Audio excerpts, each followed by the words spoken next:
My name is Arya. I am 29 years old.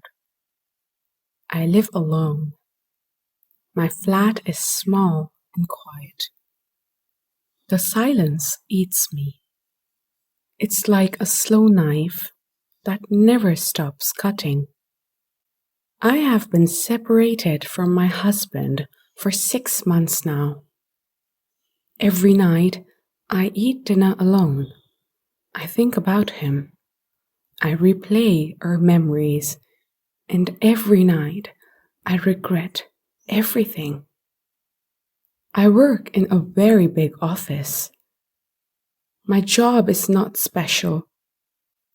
I sit in a small cubicle on the 6th floor of a huge software company with glass walls, bright lights, and never-ending deadlines.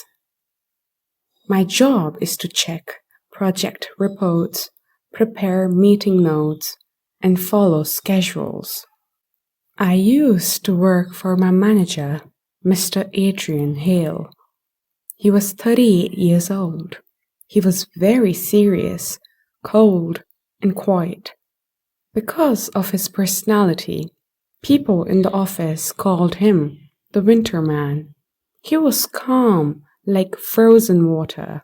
He spoke slowly, but his words were sharp. He worked like a machine. Perfect, precise, never tired.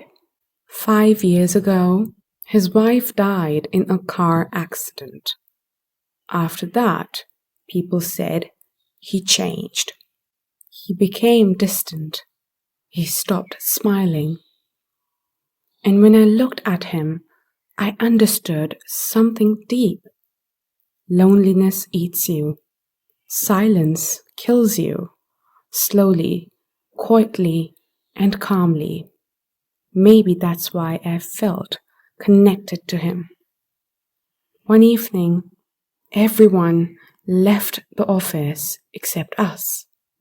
The 6th floor was dark. Only Adrian's office light was on. I walked in to give him a project file.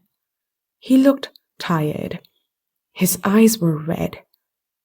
There were coffee cups everywhere. He said, "Arya, sit." His voice was softer than usual. I sat down. He said something I will never forget. Silence hurts more when you have no one to share it with. My heart moved. Nobody in the office ever heard him speak like that. That night, we talked for the first time, not about work, but about life. He told me about deadlines, stress. After his wife died, he used work as his escape. I told him about my small flat, my loneliness, my quiet nights. Our relationship grew in silence. He brought me coffee during meetings. He waited for me after work. He asked for my advice on big projects. People in the office noticed. Some whispered, "Why does she get all the good tasks? Is she special to him? Why is he smiling at her? He never smiles." I ignored them. I was young and stupid. I thought their words didn't matter. One night, he said, "Arya, come to my office." I went. He closed the door. He looked nervous for the first time. He said, "I don't know how to say this, but I feel something for you." And just like that, my life changed forever. He asked me to marry him. He didn't kneel. He didn't plan anything. He simply said, "I don't want to lose you." I said yes. At first, everything was calm. He made breakfast. He drove me to work. He protected me in meetings. He looked at me like I was the only person in the world. But slowly, he changed. He became controlling. Don't talk to the new intern too much. Why did you wear that dress to work? You were 5 minutes late today. Why? Don't have lunch with Mia. She talks too much.